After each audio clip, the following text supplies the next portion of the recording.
શ્રીમદ ભગવદ્ ગીતા પર આપણે આ પહેલાં 25 ચર્ચાઓ કરી છે, જેમાં આપણે સૌથી પહેલાં તો શ્રીમદ ભગવદ્ ગીતાના ધ્યાન સંબંધી શ્લોકો અને મહાત્મ્ય સંબંધી શ્લોકો, જેની આવૃત્તિ આપણે દરેક ચર્ચાના પ્રારંભમાં કરીએ છીએ, એનો અર્થ આપણે વિસ્તારપૂર્વક જાણવાનો પ્રયત્ન કર્યો હતો. કારણ કે જો આપણે અર્થ જાણીને આ આવૃત્તિ કરીએ તો આપણા મનમાં ભગવદ્ ગીતાના સંદેશ પ્રત્યે તેમજ ભગવાન શ્રી કૃષ્ણ પ્રત્યે શ્રદ્ધામાં વધારો થશે, અને જેટલી આપણી શ્રદ્ધા વધશે એટલા પ્રમાણમાં આપણે આ સંદેશને વધારે હૃદયગમ કરી શકીશું અને એને પોતાના જીવનમાં અપનાવી આપણું માનવ જીવન ધન્ય કરી શકીશું. એટલા માટે આપણે દર વખતે આ શ્લોકોની આવૃત્તિ કરીએ છીએ. એના પછી ભગવદ્ ગીતાની પ્રાથમિક ભૂમિકા, મહાત્મ્ય અને મહાન વિદ્વાનોએ ભગવદ્ ગીતા વિશે શું કહ્યું છે, શ્રી રામકૃષ્ણ મા શારદા દેવી, સ્વામી વિવેકાનંદ તેમજ અન્ય વિદ્વાનો તેમજ અન્ય વૈજ્ઞાનિકો, આ બધાની પણ આપણે ચર્ચા કરી. અને પછી ભગવદ્ ગીતાના પ્રથમ અધ્યાયની ચર્ચા આપણે સમાપ્ત કરી હતી. શા માટે એનું નામ અર્જુન વિષાદ યોગ પડ્યું એની પણ આપણે ચર્ચા કરી કે આજે જ્યારે આધુનિક માનવ અર્જુન સિન્ડ્રોમથી પીડાઈ રહ્યો છે, અર્જુનની જેમ જ વિષાદયુક્ત છે, ડિપ્રેશનનો યુગ છે, ટેન્શનનો યુગ છે, ત્યારે ભગવદ્ ગીતાનો સંદેશ કેટલો મહત્ત્વનો છે એની પણ ચર્ચા કરી. દ્વિતીય અધ્યાયની ચર્ચા આપણે પ્રારંભ કરી હતી. 22મા શ્લોક સુધીની આપણે ચર્ચા સમાપ્ત કરી લીધી હતી. 22મા શ્લોકની ચર્ચા ચાલતી હતી અને પાછલી ચર્ચામાં એટલે કે 25મી ચર્ચામાં આપણે 28 સપ્ટેમ્બરના રોજ, એના પછી વચમાં મોટો ગાળો હતો, 28 સપ્ટેમ્બરના રોજ આપણે, કારણ કે દુર્ગા પૂજાનો સમય હતો, એટલે ગીતા અને ચંડી, દુર્ગા સપ્તશતી, એ બંનેની વચ્ચેની આપણે સરખામણી અને બંને વચ્ચેના સંદેશ વિશેની સરખામણી કરી હતી. એની પહેલાં 24મી ચર્ચામાં આપણે કેવી રીતે ભગવદ્ ગીતાનો ગ્રંથ એક વૈશ્વિક ગ્રંથ છે એની વિસ્તારથી ચર્ચા કરી હતી. તો માત્ર વૈશ્વિક ગ્રંથ નથી, પણ ગીતા જેમ સ્વામી વિવેકાનંદ કહે છે તેમ સર્વોત્તમ ગ્રંથ છે. એટલું જ નહીં, એ સર્વકાલીન છે. આજથી 5000 વર્ષો પહેલાં જેટલો પ્રાસંગિક એમનો સંદેશો હતો ભગવાન શ્રી કૃષ્ણનો, એટલો જ આજે પ્રાસંગિક છે. સર્વકાલીન છે, સર્વગામી છે, સર્વજનીન છે, સર્વવ્યાપી છે, સર્વમાન્ય છે, સર્વોપયોગી છે. આ બધા વિશેષણો આપણે ભગવદ્ ગીતાને લગાડી શકીએ. તો માત્ર વૈશ્વિક ગ્રંથ છે અને સર્વમાન્ય છે એટલું જ નથી. કેવી રીતે સર્વમાન્ય છે? વૈજ્ઞાનિકોથી માંડીને વિદ્વાનો સુધી એમને માન્યતા આપી છે. એટલું જ નહીં, સર્વોપયોગી છે. ગમે તે ક્ષેત્રના વ્યક્તિ માટે, માત્ર આધ્યાત્મિક સાધકો માટે નથી. આમાં ફક્ત મળવાની કળા નથી બતાવી, જીવનની પણ કળા બતાવી છે. આમાં માત્ર મૃત્યુનું રહસ્ય નથી બતાવ્યું, જીવનની સફળતાનું રહસ્ય પણ બતાવ્યું છે. અને એટલા માટે સર્વજનીન પણ છે અને સર્વોપયોગી પણ છે. તો એની જ આજે ચર્ચા આપણે આજે કરીશું કે કેવી રીતે ભગવદ્ ગીતાનો સંદેશ સર્વોપયોગી છે, સર્વજનીન છે અને સર્વમાન્ય છે, સર્વગામી છે. એની ચર્ચા આપણે આજે કરીશું. અને આ સંદર્ભમાં શ્રીમદ ભગવદ્ ગીતા આ વખતનો જે દિવાળી અંક, જેમ આપણે જાણીએ છીએ, તે 1989થી શ્રી રામકૃષ્ણ આશ્રમ રાજકોટ દ્વારા એક ગુજરાતી માસિકનું પ્રકાશન પ્રારંભ થયું છે, શ્રી રામકૃષ્ણ જ્યોત. તો એના દર વર્ષે દિવાળી વખતે એક વિશેષાંક બહાર પડે છે, જેની થીમ અલગ અલગ હોય છે. તો આ વખતનો જે દીપોત્સવી અંક છે એ ગીતા વિશેષાંક છે. તો ગીતા વિશેષાંક જ્યારે અમે તૈયાર કરી રહ્યા હતા ત્યારે એટલા બધા વિકલ્પો હતા કે ભગવદ્ ગીતા કેટલો વિશાળ એના ફલક છે, કેટલા વિશાળ એના કેટલા પ્રકારના વિષયો સાથે સંકળાયેલ એ ભગવદ્ ગીતાના પુસ્તકો પ્રકાશિત થયા છે. એટલે એમાંથી આપણે થોડાક જ લીધા છે. તો જે લેખો લીધા છે, સિલેક્ટ કર્યા છે, એ લેખોની સૂચિ આપણે જો જોઈએ તો જ આપણને ખબર પડશે કેવી રીતે આ ભગવદ્ ગીતાનો સંદેશ કેટલો સર્વવ્યાપક છે અને સર્વોપયોગી છે. તો સંપાદકની કલમે છે આધુનિક માનવ માટે ગીતાના સંદેશની પ્રાસંગિકતા. તેમાં આપણે પાછલે વખતે પણ એમાંથી થોડીક વાતો કરી હતી, કેવી રીતે દેશ વિદેશની 75થી વધુ ભાષાઓમાં આનો અનુવાદ થયો છે. સંસ્કૃતમાં જ 227 ભાષ્યો એના ઉપલબ્ધ છે, સંસ્કૃતમાં માત્ર. અને કરોડો પ્રતો અત્યાર સુધીમાં એની વેચાઈ ગઈ છે. તો વેચાઈ ગઈ છે, જેમાં ગીતા પ્રેસ ગોરખપુર દ્વારા જ 65 કરોડ પ્રતો પ્રકાશિત થઈ છે. બાકી ઇસ્કોન દ્વારા અને બીજી ઘણી બધી સંસ્થાઓ દ્વારા, રામકૃષ્ણ મિશન દ્વારા, અમે રામકૃષ્ણ મિશન દ્વારા પણ કેટલી બધી ભાષાઓમાં, 19 ભાષાઓમાં કેટલા બધા એના ભાષ્યો અને કેટલા બધા અનુવાદો પ્રકાશિત થયા છે. રાજકોટથી પણ 6 ગ્રંથો ગીતાના પ્રકાશિત થયા છે. એની બધી સૂચિ આ બધા સંપાદકીય લેખમાં આપેલી છે. એનાથી ખબર પડશે કે એનો વ્યાપ કેટલો અધિક છે, કેટલો મોટો છે અને કે સર્વોપયોગી છે. બીજો લેખ છે સ્વામી ગૌતમાનંદજી મહારાજ, રામકૃષ્ણ મઠ મિશનના પ્રેસિડેન્ટ મહારાજે બહુ સુંદર રીતે સાધારણ જન માટે ભગવદ્ ગીતાનો સંદેશ, એની બહુ સુંદર વાત એમાં લેખમાં કરી છે કે એક સાધક માટે તો છે જ, બહુ જ મહત્ત્વનો છે, પણ સાધારણ જન જેને હજી સુધી સાધક નથી થયો એના માટે પણ દૈનિક જીવનમાં સફળતા મેળવવા માટે, દૈનિક જીવનમાં સુખી રહેવા માટે, દૈનિક જીવનમાં શાંતિ પ્રાપ્ત કરવા માટે કેવી રીતે ભગવદ્ ગીતાનો સંદેશ ઉપયોગી છે એ બધું એમાં બતાવ્યું છે. એના પછીનો લેખ છે ભગવદ્ ગીતામાં મેનેજમેન્ટના પદાર્થ પાઠ, શ્રી બી મહાદેવન. તો મેનેજમેન્ટ સાથે ગીતાની સરખામણી કરતાં મેનેજમેન્ટના કેટલા બધા બોધપાઠ આપણને ભગવદ્ ગીતામાં મળે છે. એના કેટલા બધા ગ્રંથો બહાર પડી રહ્યા છે અને પડી ગયા છે. તો એમાંના એક આ જે લેખ છે એમાં ખાસ કરીને એમણે કહ્યું છે, તો લેખ મોટો છે, એમાં જો સારાંશમાં જોઈએ તો સમયની વિભાવના તથા ક્ષમતાની વિભાવનાના સ્વીકાર દ્વારા સંસ્થાઓમાં મેનેજમેન્ટની ગુણવત્તા સુધારવા માટે કર્મયોગના અતિશક્તિશાળી સિદ્ધાંતનો સ્વીકાર એ વૈકલ્પિક વિલાસ છે. આ મેનેજમેન્ટ સંસ્થાઓ માટે એમણે આ ટિપ્પણી કરી છે. અને બીજી ઘણી બધી વિસ્તારથી એમણે ચર્ચા કરી છે કે કેવી રીતે ભગવદ્ ગીતાનો સંદેશ જે બિઝનેસ સ્કૂલ્સ છે, બિઝનેસ ઓર્ગેનાઇઝેશન્સ છે, ઇન્ડસ્ટ્રીઝ છે, ઉદ્યોગો છે, વેપાર છે અને બીજી સંસ્થાઓ છે, એ લોકોને કેવી રીતે ભગવદ્ ગીતાનો સંદેશ એને ગ્રહણ કરીને પોતે કેવી રીતે સફળતા મેળવી શકે એની બધી વાતો છે. એના પછીનું છે ગીતાનું આહાર વિજ્ઞાન અને આપણું આરોગ્ય, ડૉક્ટર કુમારપાળ દેસાઈ. ડૉક્ટર કુમારપાળ દેસાઈ તો બહુ જ સુપ્રસિદ્ધ લેખક છે, બધા જાણે છે. એમની કોલમ તો ગુજરાત સમાચારમાં કેટલા વર્ષોથી આવે છે અને એમના પિતાજી જય ભિક્ષુના સમયથી એ કોલમ બધી ચાલે છે. તો એ કુમારપાળ દેસાઈએ આમાં ગીતામાં જે આહાર વિજ્ઞાન આપણું આરોગ્ય, એમાં જે 6ઠ્ઠા અધ્યાયમાં જે ભગવાન શ્રી કૃષ્ણે કહ્યું છે આહાર વિશે, યુક્ત આહાર વિહારસ્ય યુક્ત ચેષ્ટસ્ય કર્મસુ યુક્ત સ્વપ્નાવબોધસ્ય યોગો ભવતિ દુઃખઃ, એ શ્લોકને ટાંકીને કેવી રીતે ભગવાન શ્રી કૃષ્ણે આપણો આહાર કેવો હોવો જોઈએ અને કેવી રીતે એમાં એ યથા યોગ્ય હોવો જોઈએ, આહાર અને નિદ્રામાં એ કરવાથી કેવી રીતે આપણે આરોગ્ય જાળવી શકીએ, ન કેવલ શારીરિક આરોગ્ય પણ આધ્યાત્મિક આરોગ્ય પણ જાળવી શકીએ, સ્પિરિચ્યુઅલ હેલ્થ, મેન્ટલ હેલ્થ પણ જાળવી શકીએ. એની વાતો કરીને 3 પ્રકારના આહારની જે વાત, સાત્વિક, રાજસિક અને તામસિક, એની વાત કરીને એમણે કેવી રીતે ભગવદ્ ગીતામાં આપણને આજની જે લાઈફસ્ટાઈલ છે, જે હાર્ટ ડિઝીઝ વધી રહ્યા છે, હૃદય રોગ વધી રહ્યા છે, કેટલા લોકો કેટલા બધા રોગોથી પીડાઈ રહ્યા છે, એ બધાનું સમાધાન આપણને આ ભગવદ્ ગીતામાં મળે છે એમ તેઓ કહે છે.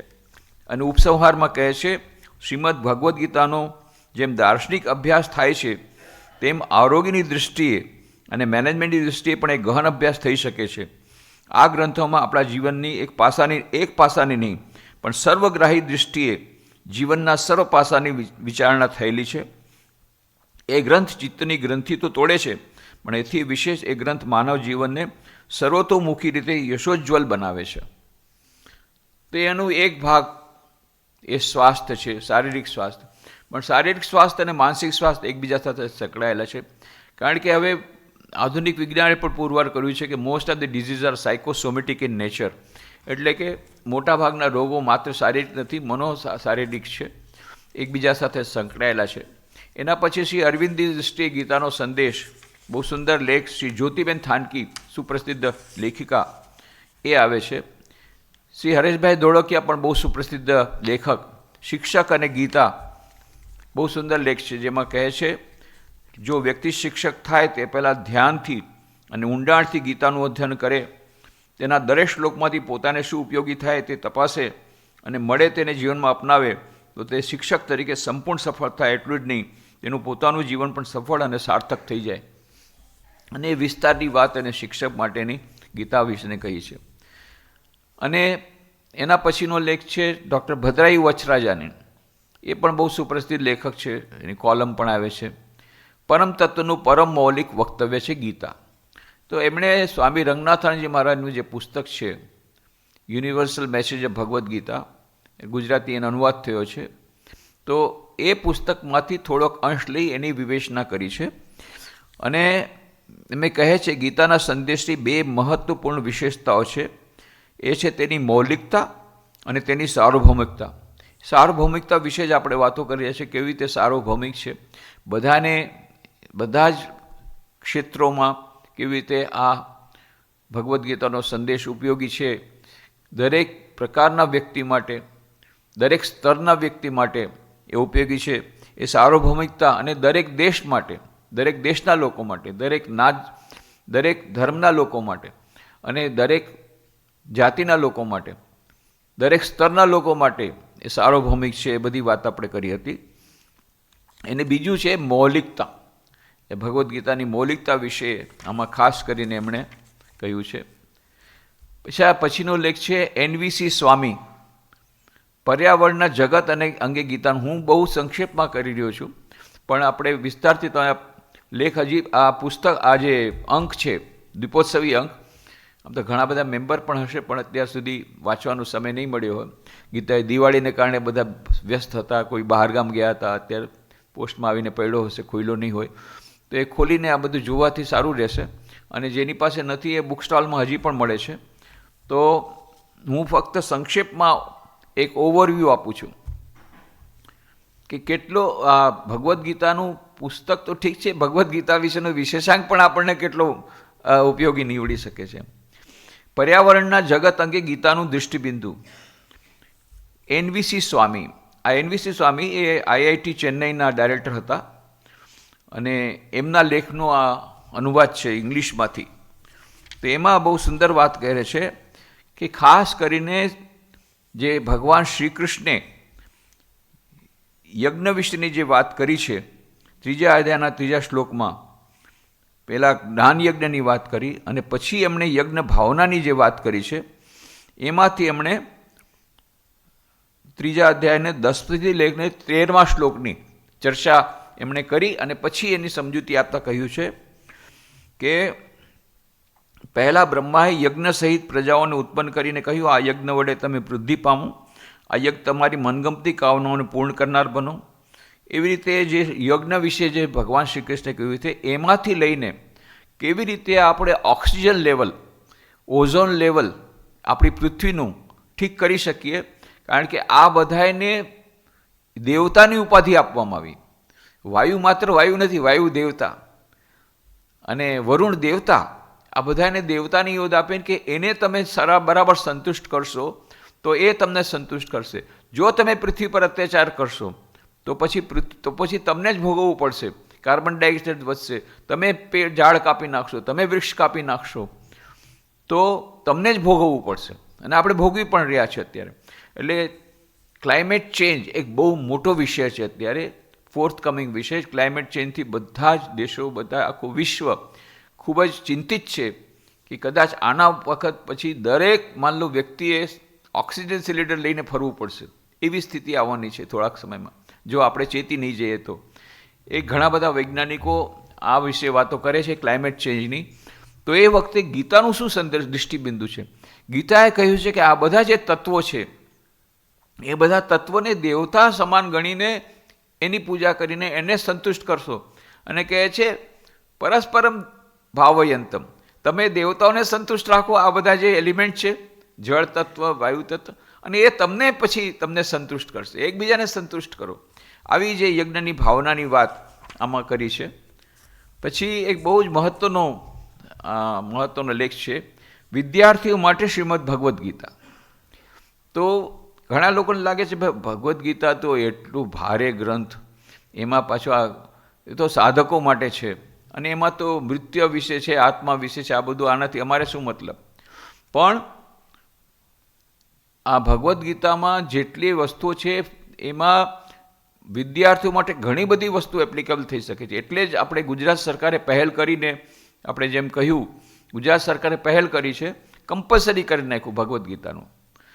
ભગવદ્ ગીતાનું જે આખું સિલેબસમાં જ આપી દીધું છે, એની પરીક્ષા દેવી પડશે. એટલે દરેકે હવે ભગવદ્ ગીતાનું અધ્યયન કરવું જ પડશે, એનો આ છુટકારો કોઈ નથી.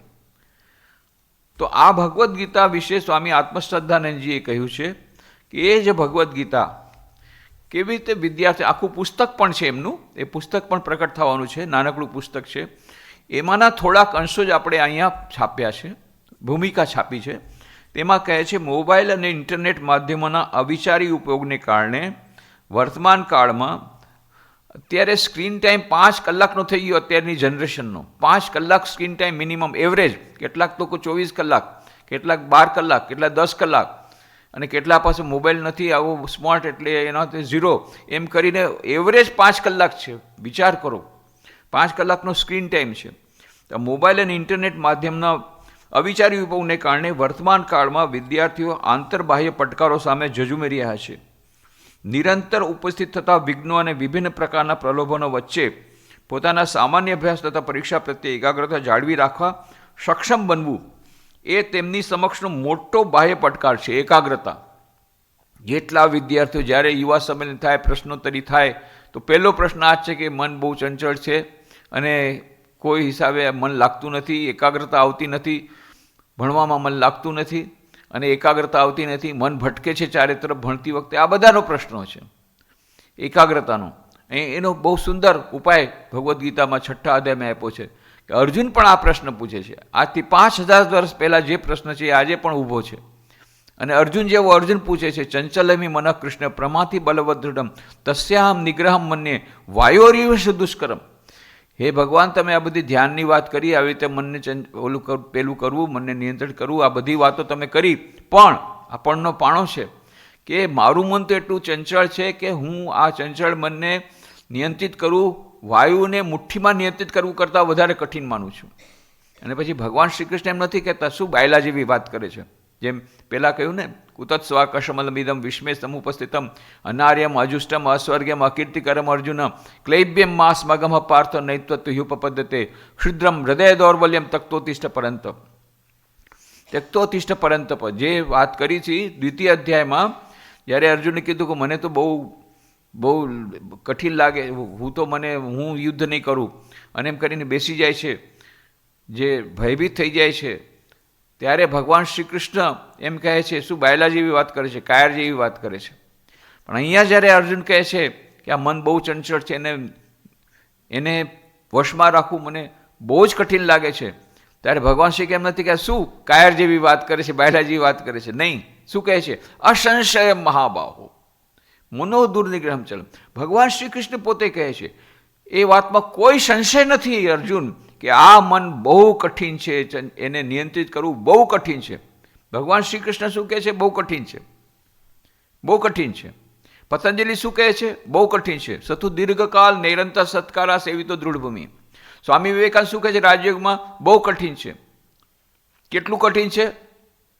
વાંદરાને નિયંત્રિત કરવું જેટલું કઠિન છે એટલું કઠિન આ મન છે, વાંદરા જેવું છે, એને નિયંત્રિત એટલું કઠિન છે. એ જ નહીં, એવો નહીં, કેવો વાંદરો, સાધારણ વાંદરો નહીં, બહુ ચંચળ વાંદરો. વાંદરા તો ચંચળ હોય જ, એક જગ્યાએ બેસે નહીં, હૂપ એક જગ્યાએ જાતા જ જાય.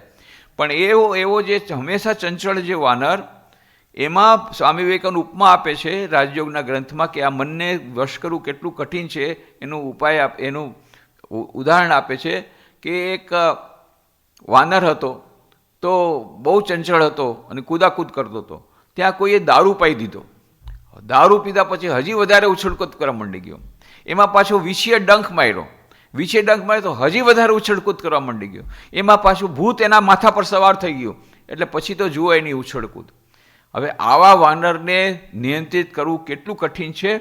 સ્વામી વિવેકાનંદ કહે છે આ મનને વશ કરવું એટલું કઠિન છે. કેવી રીતે? એક તો આ મન સ્વભાવથી ચંચળ છે. ઉપરમાં એનાથી ઉપર આપણે રાત દિવસ દારૂ ઢીંચીએ રાખીએ છીએ. દારૂ શેનો દારૂ? ઈચ્છારૂપ દારૂ. હવે મારે આ જોઈએ છે, મારે આ મોબાઈલ લેવો છે, મારે આ ખરીદી કરવી છે, મારે અહીંયા જવાનું છે, મારે અહીંયા ફરવા જવાનું છે. આવી કેટલી બધી ઈચ્છાઓ દરેક મિનિટે આપણા મનમાં ઉઠતી જ હોય છે, ઉઠતી જાય છે. આ દારૂનો નશો આપણને લાગેલો જ છે, ઈચ્છારૂપી દારૂ. એમાં પાછું આપણે શું કરીએ છીએ? ક્યારેક ક્યારેક વીછી ડંખ મારે છે. વીછી એટલે ઈર્ષ્યારૂપી વીછી, કે કોઈ આગળ નીકળી ગયો, હા એ કેમ આગળ નીકળી ગયો, ચાલો કેવી રીતે એને ટંગડી નાખી એને ફસાવી દઈએ, એને પાડી દઈએ. એવી જતી બધી વાતો મનમાં થતી હોય એ મન વધારે ચંચળ થાય. ઈર્ષ્યારૂપી વીછી ડંખ મારે છે ત્યારે વધારે ચંચળ થાય. અને પછી ભૂત સવાર થાય, અહંકારરૂપી ભૂત માથા પર સવાર થાય તો મન એકદમ ચંચળ થઈ જાય. તો સ્વામી વિવેકાનંદ પણ કહે છે આવા મનને, ચંચળ મનને વશ કરવું બહુ કઠિન છે. ભગવાન શ્રી કૃષ્ણ શું કહે છે? બહુ કઠિન છે. મહર્ષિ પતંજલિ શું કહે છે? બહુ કઠિન છે. સતુ દીર્ઘકાલ નિરંતર સત્કારા સેવિતો દૃઢભૂમિ. સ્વામી વિવેકાનંદ કહે છે બહુ કઠિન છે. ભગવાન બુદ્ધ શું કહે છે? આ મન સાથે યુદ્ધ કરવું 1,00,000 લોકો સાથે એકલા હાથે યુદ્ધ કરવા કરતાં પણ વધારે કઠિન છે. પોતાના મન સાથે યુદ્ધ કરવું એના કરતાં વધારે કઠિન છે. આ મન એટલું બધું ચંચળ છે ને એટલું બધું એને વશ કરવું કઠિન છે. અને છતાંય મોડર્ન બધા ગુરુઓ શું કહે છે? અરે મન તો અત્યારે બહુ સરળ છે, તમે $500 આપો તમને ઇન્સ્ટન્ટ સમાધિ અપાવી દો. આ બધો છેતરપિંડી ખૂબ ચાલી રહી છે આજે ધર્મના ક્ષેત્રમાં. પણ આ બધા લોકો જે બધા ભગવાન મહાવીર, ભગવાન બુદ્ધ, ભગવાન શ્રી કૃષ્ણ, સ્વામી વિવેકાનંદ, મહર્ષિ પતંજલિ બધા કહે છે ના, આ મને નિયત કરવું બહુ કઠિન છે. પણ પછી બીજું વાક્ય જે છે મહત્વનું છે, અસંશય મહાબાહો મનો દુર્નિગ્રહમ ચલમ અભ્યાસ એનું તો કૌંતેય વૈરાગ્ય છે ગૃહ્યતે. અભ્યાસ અને વૈરાગ્ય દ્વારા આ અશક્ય કાર્ય પણ શક્ય બની જાય છે. બે વસ્તુઓ, બે ઉપાયો કયા? બે ઉપાયો, અભ્યાસ અને વૈરાગ્ય. આજે પણ આ બે ઉપાયો આપણા પાસે છે. અભ્યાસનો અર્થ શું છે? કે નિયમિત સમયે મન લાગે કે ન લાગે પણ નિયમિત સમયે રૂટીન રાખીને ફિક્સ્ડ નિયમિત રીતે, નિયમિતતા બહુ મહત્વની છે. નિયમિત રીતે અભ્યાસ કરવો. વિદ્યાર્થી હોય તો ભણવાનો અભ્યાસ કરે તો નિયમિત એનો સમય હોય એ પ્રમાણે અભ્યાસ કરવા બેસી જાય, મન લાગે કે ન લાગે. જે સાધક હોય એનો ધ્યાનનો સમય હોય, જબ ધ્યાનનો સમય હોય તો બેસી જાય નિયમિત રીતે, મન લાગે કે ન લાગે, અને આવી રીતે જપ કરે, પ્રાર્થના કરે, ઉપાસના કરે. આવી રીતે નિયમિત જો સાધન અભ્યાસ કરે, પ્રેક્ટિસ પ્રેક્ટિસ પ્રેક્ટિસ મેક્સ એ મેન પરફેક્ટ. કોઈ પણ બેટ્સમેનને તમે જુઓ આટલા બધા સફળતા મળી, એને પૂછો તમે કેવી રીતે સફળતા મળી, કે હું 15 કલાક નેટ પ્રેક્ટિસ કરતો હતો, 18 કલાક નેટ પ્રેક્ટિસ કરતો હતો. પ્રેક્ટિસ વગર કંઈ ન થાય. પ્રેક્ટિસ, પરફેક્શન જોતું હોય તો પ્રેક્ટિસ કરવી જ પડે. એક બેટ્સમેનને પ્રેક્ટિસ કરવી પડે, કોઈ ખેલાડીને પણ પ્રેક્ટિસ કરવી પડે. કોઈ તમે બીજા કોઈ સંગીતવાદકને પૂછો કે એને કેવી રીતે સફળતા મળી. કલાકોનો કલાક સુધી રિયાઝ કરે લોકો, અભ્યાસ કરે, અભ્યાસ કરે. આપણને લાગે છે જ્યારે એ શહેનાઈ વાદક હતા બિસ્મિલ્લા ખાન, એ બનારસના હતા, એમને ઇન્ટરવ્યૂ પૂછે ઓલ ઇન્ડિયા રેડિયોએ કે ભાઈ તમને આવી સફળતા ક્યાંથી મળી? કે હું નાનપણથી હું વગાડતો શહેનાઈ, અને બધા ઘરવાળા શું કે આખો દિવસ પે પે પે કરે છે, અને પછી એનું પે પે પે સાંભળનાર લોકો લાખો રૂપિયા આપતા એક રાતના એ જ પેપે સાંભળવા માટે. પણ ત્યારે પેપે હતું, પણ કલાકોનો કલાકો સુધી પરિવારજનો કેટલું બધું, કે બહુ ગરીબ પરિવારમાંથી આવેલા હતા એ લોકો શહેનાઈ, એ જે બિસ્મિલ્લા ખાન. કલાકોનો કલાક રિયાઝ કરે, રિયાઝ કરે, રિયાઝ કરે, રિયાઝ કરે, અભ્યાસ અભ્યાસ અભ્યાસ. તો આ બધી વાતો ભગવાન શ્રી કૃષ્ણે કીધેલી છે સફળતાના સૂત્રમાં, ને ખાસ કરીને વિદ્યાર્થીઓ માટે તો બહુ જ મહત્વની છે. અને બીજો છે વૈરાગ્ય. વૈરાગનો અર્થ નથી કે બધા આ બધું પહેરીને નીકળી ગયા હિમાલય તરફ, એવો વૈરાગ. વીતરાગ. વીતરાગ એટલે કે નોન અટેચમેન્ટ, આસક્તિ. આસક્તિ જ આપણી બધી સમસ્યાઓના મૂળમાં છે. આપણે આસક્તિ છોડી શકતા નથી. મોબાઈલની આસક્તિ છોડી શકતા નથી, સોશિયલ મીડિયાની આસક્તિ છોડી શકતા નથી. એટલા માટે એકાગ્રતા આવતી નથી. તો માત્ર અભ્યાસ દ્વારા નહીં થાય, આપણે થોડી થોડી અનાસક્તિ પણ કેળવવી પડશે. એનું ઉદાહરણ પણ આપણે આની પહેલાં આપ્યું હતું, કેવી રીતે મથુરાના પંડાઓ એ નાવમાં બેઠા હતા અને યમુના નદીના કિનારે બેઠા હતા અને ખૂબ ઢીચ્યો હતો, ભાંગ ખૂબ ખાધી હતી અને બધા નશામાં હતા. અને પૂનમની રાત હતી કે ચાલો આપણે નૌકા વિહાર કરીએ. બેઠા નૌકામાં, નાવમાં બેઠા અને હાથમાં એ લઈને પતવાર લઈને નાવ ચલાવવા માંડ્યા. અને એ ચલાવતા જાય બધાયના હાથ દુખી ગયા, બધાયના બાવડા દુખી ગયા. પછી બધાએ થાકી જોયું તો સૂર્યની કિરણ આવી એટલે થોડો નશો ઓછો થયો કે ભાઈ અમે તો થાકી ગયા, હુંય થાકી ગયો. અચ્છા આવ્યા છે ત્યાં જુઓ તો ખરા. અરે કે આખી રાત આપણે પેલું ચલાવ્યું, શું કહેવાય, હલેસા માયરા આખી રાત. પછી જોયું કે ક્યાં સુધી આવ્યા છે, તો કે જે કિનારેથી ચાહતા ત્યાં છે. અરે કે હલેસા તો બહુ માર્યા, પણ આપણે લંગર ઉપાડતા ભૂલી ગયા. એટલે લંગર ઉપાડવું પડશે. લંગર નહીં ઉપાડો અને ગમે એટલા હલેસા મારશો, અભ્યાસ કરશો, પણ આ જે મોબાઈલનો જે લંગર એ થોડાક સમય માટે એ નીકાળવું પડશે. વારંવાર 5-5 મિનિટે તમે સ્ક્રીન જુઓ અને બધું સોશિયલ મીડિયા જુઓ કે કેટલી લાઇક્સ મળી મારા એમાંને, તો એ કંઈ એનાથી કંઈ અભ્યાસ નહીં થાય. એટલા માટે અભ્યાસ અને વૈરાગ્ય આ બે ઉપાયો કહ્યા. તો જે કંઈ હોય આ ગીતાના અધ્યાય, ગીતામાં વિદ્યાર્થીઓ માટે પણ ઘણી બધી ટિપ્સ રહેલી છે. એ બધી એમણે આત્મશ્રદ્ધાએ પોતાના પુસ્તકમાં આપી છે. એ બધું પુસ્તક હવે આપણે પ્રકાશિત થશે, પણ એનું સારાંશ અહીંયા રામકૃષ્ણ જ્યોતમાં આપણે આપ્યું છે. પછી છે સર્વપ્રિયાનંદજી. એ તો બહુ સુપ્રસિદ્ધ, તમે ખબર છે કે બહુ સુપ્રસિદ્ધ વક્તા છે. એમના ઘણી બધી વિડીયો તમે જોઈ હશે. સર્વપ્રિયાનંદજીનો લેખ છે ગીતાનો ભાવનાત્મક સ્થિરતાનો આદર્શ. હવે અત્યારે મેનેજર્સ હોય, એક્ઝિક્યુટિવ, કોઈ પણ ક્ષેત્રમાં હોય, ટીચર હોય, પ્રોફેસર હોય, ભાવનાત્મક સ્થિરતા બહુ જરૂરી છે. ઇમોશનલ સ્ટેબિલિટી, એને ઇમોશનલ ઇન્ટેલિજન્સ EQ પણ કહે છે. પણ આ EQ અને SQ સ્પિરિચ્યુઅલ ઇન્ટેલિજન્સ એકબીજા સાથે સંકળાયેલા છે. એની જ વાત એમણે કરી છે અહીંયા. અને એના જ ભાગરૂપે how EQ can be obtained along with SQ, એમાં ભગવદ્ ગીતામાં આપણે પણ દ્વિતીય અધ્યાયમાં જ છીએ, થોડા વખત પછી આપણે એની વિસ્તારથી ચર્ચા કરવાના છીએ. એમાં ભગવદ્ ગીતામાં આવશે કે ભગવાન શ્રી કૃષ્ણ કહે છે કોને? અર્જુનને, યદા તે મોહ કલિલમ બુદ્ધિવ્યતિ તરિષ્યતિ તદા ગંતાસી નિર્વેદમ શ્રોતવ્યસ સુતસ્ય છે.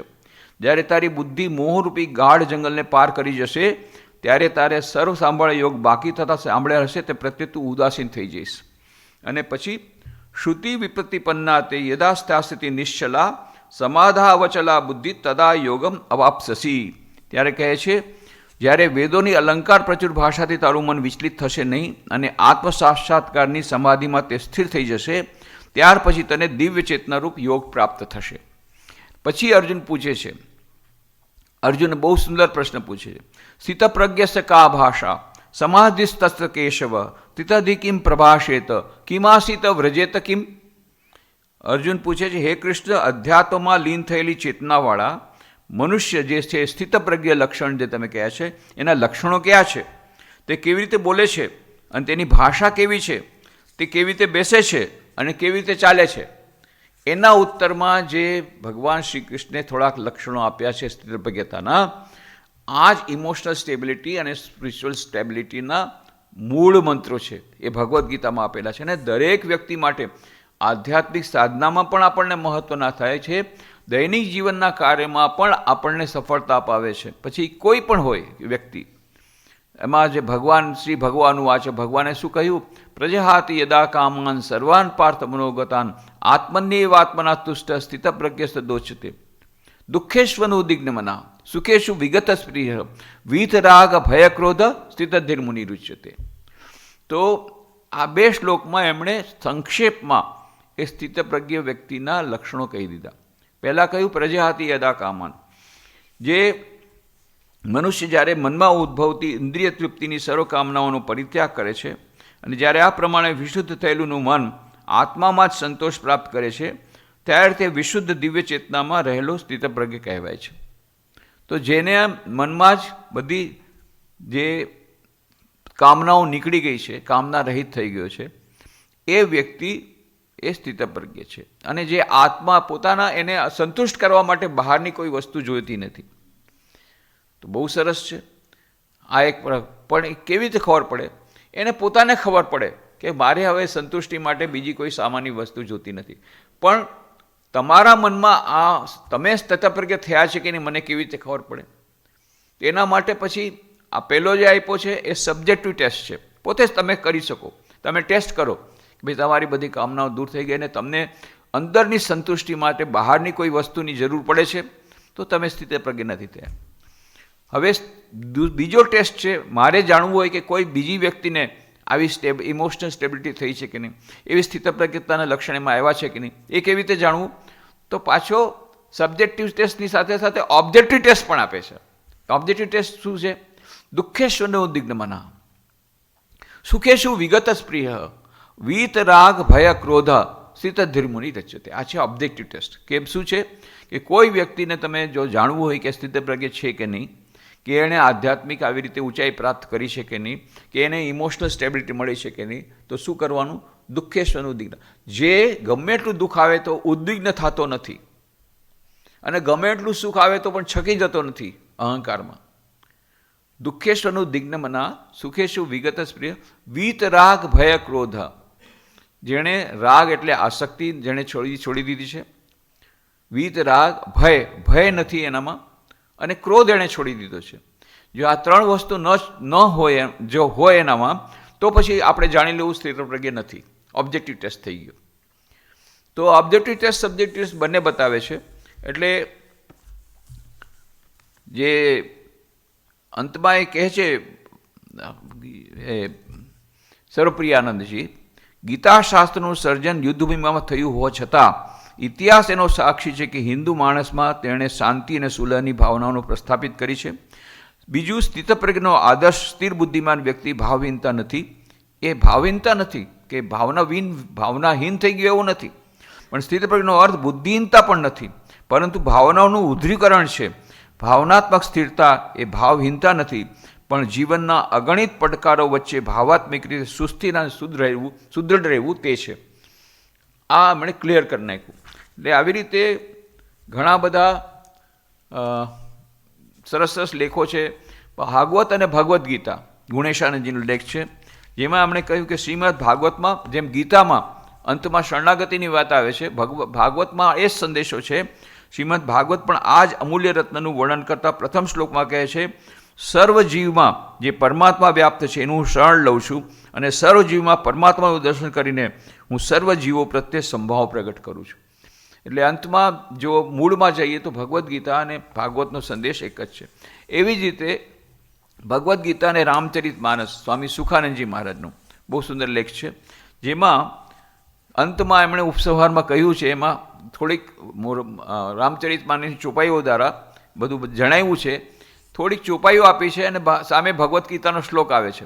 તમે જોશો કે એમાં બંનેનો એક જ અર્થ લગભગ થાય છે. એવું બધું આપીને કહે છે ભગવાનનું નામ કેવી રીતે પણ લેવાય, મંગળ થશે. શ્રીમદ ભગવદ્ ગીતા અને રામચરિત માનસ એક જ સંદેશ આપે છે કે આપણે ઈશ્વરનું નામ લેતા લેતા તેમના શરણાગત થઈને મનુષ્ય જન્મ સાર્થક કરીએ. તો આ એનો બંનેનો અર્થ તો એક જ છે, ભગવદ્ ગીતા અને રામચરિત માનસ. ભગવદ્ ગીતા અને ભાગવત તો જે મૂળભૂત એના ઉપદેશો છે એક જ છે. પછી ગીતા અને શ્રીમા શારદાદેવી વિશે મંત્રેશાનજીનો બહુ સુંદર લેખ છે. પછી દૈનંદિન જીવન માટે ભગવદ્ ગીતા, એમાં થોડા શ્લોકો આપ્યા છે એના અર્થ સહિત, જે આપણે દૈનંદિન જીવનમાં કેવી રીતે ભગવદ્ ગીતા આપણને મહત્ત્વની થાય, આપણને કેવી રીતે ઉપયોગી થાય. પછી ભગવદ્ ગીતા વિશે કેટલાક મહાન પુરુષના કથન એ આપણે આની પહેલાં પણ શરૂઆતમાં ઘણા આમાં તો ધોરણા લીધા છે, આમાં હજી વધારે છે, એ બધું તમે વાંચી શકશો. એમાં પ્રાચ્ય અને પાશ્ચાત્ય ભારતના વિદ્વાનો પણ છે, પાશ્ચાત્ય દેશોના પણ વિદ્વાનો છે, વૈજ્ઞાનિકો છે. ગીતાના મહાત્મા વિશે શું કહે છે બધું એમાં છે. નામનું મહાત્મા, કુલ કેટલા નામો છે ભગવાન શ્રી કૃષ્ણના એ એમાં આપેલા છે. ભગવાન શ્રી કૃષ્ણના કેટલા બધા નામો, એ બધા નામો આમાં આપેલા છે. અને બધા અર્જુનના કેટલા નામો આપ્યા છે ભગવદ્ ગીતામાં. ભગવદ્ ગીતામાં કેટલા નિયમો આપ્યા એ બધા આપ્યા છે. અર્જુનના નામ છે અર્જુન, અનઘ, કપિધ્વજ, કિરીટી, કૌંતેય, એટલે ઘણા બધા. એવી જ રીતે ભગવાન શ્રી કૃષ્ણ ક્યારેક અચ્યુત કહેવાય છે, ક્યારેક અક્ષર કહેવાય છે, ક્યારેક અવ્યય કહેવાય છે, અનંત કહેવાય છે, અરિસૂદન આવે છે.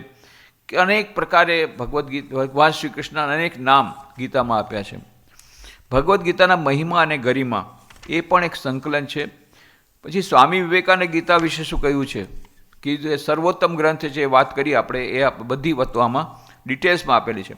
ભગવાન શ્રી રામકૃષ્ણ દ્રષ્ટિ ગીતા એમણે કેવી રીતે કીધું ગીતા સર્વશાસ્ત્રનો સાર છે, એ બધી વાતો છે.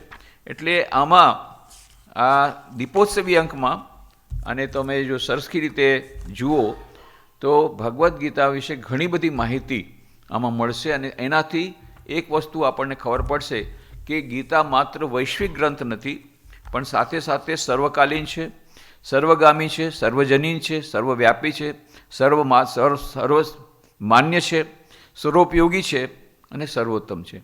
આ બધી વસ્તુ આપણને એમાંથી મળે છે.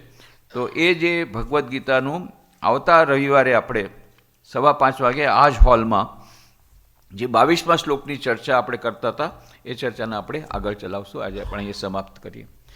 ઓમ શાંતિ શાંતિ શાંતિ. હરિ ઓમ તત્સત. શ્રી રામકૃષ્ણાર્પણમસ્તુ.